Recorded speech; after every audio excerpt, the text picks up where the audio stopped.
Hello दोस्तों, आज हमारा इलेक्ट्रिसिटी का ये लास्ट कॉन्सेप्ट का क्लास है बच्चे। और ये यहाँ पर आपका इलेक्ट्रिसिटी कंप्लीट हो जाएगी और इसके बाद बच्चे आपके क्वेश्चंस आएंगे 1 2 3 4 मार्क्स के। और भी कुछ क्वेश्चंस जो रह गए हैं एनसीईआरटी के वो भी मैं करवा दूंगा साथ में। तो देखिए, लास्ट कॉन्सेप्ट आपका heating effect of electric current ये कहता है कि अगर हम किसी इलेक्ट्रिक डिवाइस को, इलेक्ट्रिक डिवाइस का मतलब हो गया, सपोज करिए कि एक मोबाइल फ़ोन ही है, यानी जिसको हम करंट प्रोवाइड करते हैं।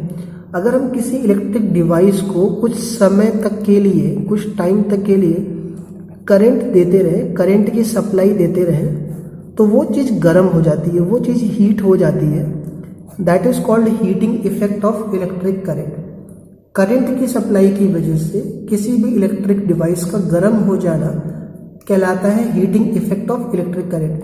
हीटिंग इफेक्ट समझ में आ रहा होगा, हीट का इफेक्ट आना, इलेक्ट्रिक करंट मतलब बिजली की वजह से, इलेक्ट्रिक करंट की वजह से। जैसे आप मोबाइल चार्ज में लगाते हो तो कुछ समय के बाद आपका मोबाइल गर्म हो जाता है, वैसे कोई बल्ब कोई भी डिवाइस जो बिजली से चलती है वो जरूर गर्म होती है। आप कोई भी डिवाइस ऐसा नहीं पाओगे, फ्रिज हो गया, टीवी हो गया, जितने भी डिवाइस, लैपटॉप हो गए, अगर हम कुछ समय के लिए उनको हम लगा दें, करंट से कनेक्ट कर दें या उनमें बिजली पास करें तो वो गर्म हो जाती है। कोई तार होता है, तार भी गर्म हो जाते हैं। तो इसमें ध्यान रखिएगा कि जब हम किसी डिवाइस को, लिख देता हूं मैं यहाँ पर,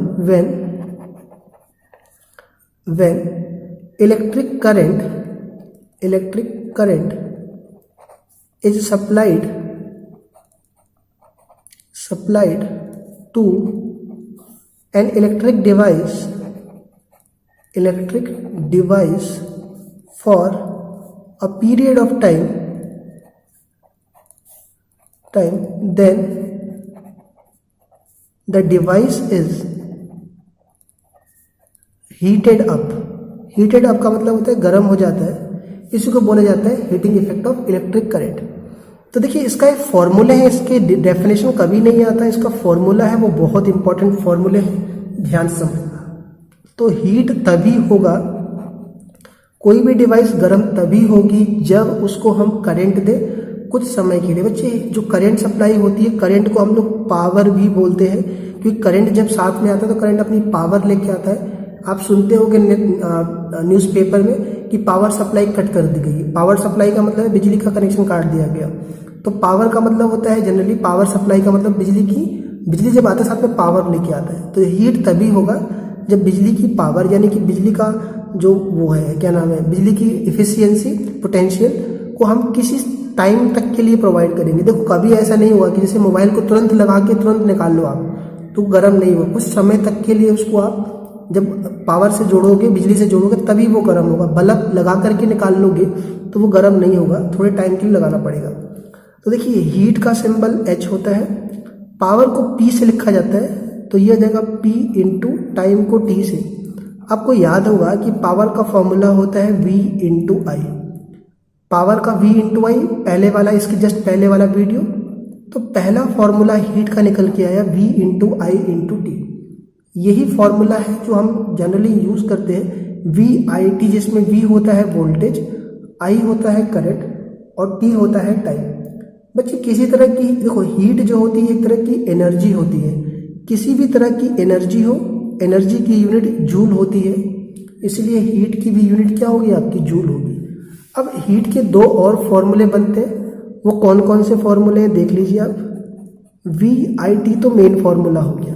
अगर मैं इस V की जगह पर I इंटू R लिखूं, ये कहाँ से लिखूंगा मैं, ओम्स लॉ से, तो ये I इंटू R बन गया और ये I है और ये T है।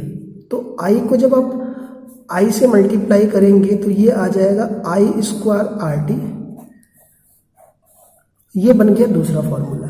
V की जगह पर I इंटू R रख दिया आपने, I को I छोड़ दिया इंटू T, I और I मल्टीप्लाई होगा तो I स्क्वायर RT आ गया। अब अगर मैं इसी फॉर्मूले में, जो मेन फॉर्मूला था VIT में, अगर मैं V को V छोड़ करके अगर मैं I निकालूं, देखो इसी फॉर्मूले से अगर आप I निकालोगे तो V अपॉन R आ जाएगा। तो यहाँ पर V अपॉन R पुट कर दीजिए, तो आपका हीट का दूसरा फॉर्मूला आ जाएगा V square T upon R।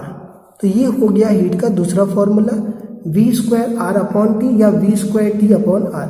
v into V करेंगे तो वी स्क्वायर साथ में T, V square T upon R. ये 3 फॉर्मूले हैं। अब ये MCQ जो आपके आते हैं उसमें टिक करने के लिए भी आ सकता है, ये तीनों फॉर्मूले दे सकते हैं। चौथा वाला फॉर्मूला नहीं होगा, पूछ लेगा आपसे कि कौन सा फॉर्मूला हीट का नहीं है, तो ये तीनों ही हीट के फॉर्मूले हैं, तीनों की यूनिट जूल होगी। कौन सा फॉर्मूला कब लगाएंगे वो डिपेंड करेगा क्वेश्चन के हिसाब से।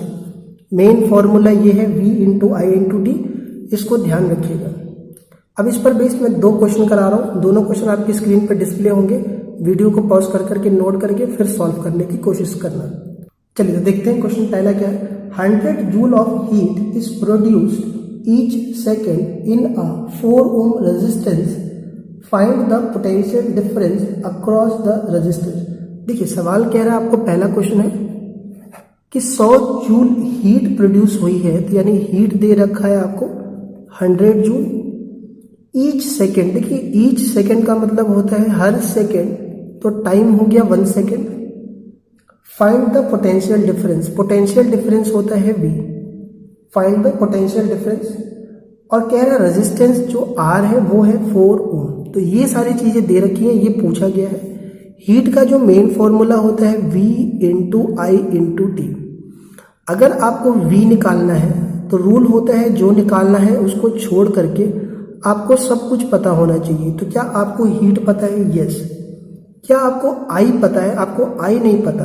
और क्या आपको टाइम पता है? यस, टाइम पता है। तो यहाँ पर तो I ही नहीं पता, फिर कैसे करेंगे? तो क्या अगर मैं हीट का दूसरा वाला formula V square R upon T निकालूं तो क्या मैं निकाल सकता हूँ? तो आप कहोगे कि V निकालना है तो इसको छोड़कर हीट भी पता है, रेजिस्टेंस भी पता है और टाइम भी पता है, तो आपका ये फॉर्मूला काम कर जाएगा।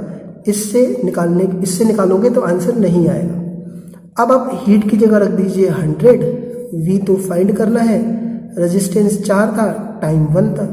ये 4 यहाँ चला जाएगा तो ये 400 हो जाएगा, ये V स्क्वायर। V निकालो, ये मल्टीप्लाई हो जाएगा ना, क्रॉस मल्टीप्लाई। तो यहाँ से V निकालोगे तो रूट में 400 का रूट जो होगा आपका वो 20 आ जाएगा। तो 20 वोल्ट इस क्वेश्चन का आंसर आ जाएगा, जो कि है पोटेंशियल डिफरेंस या वोल्टेज।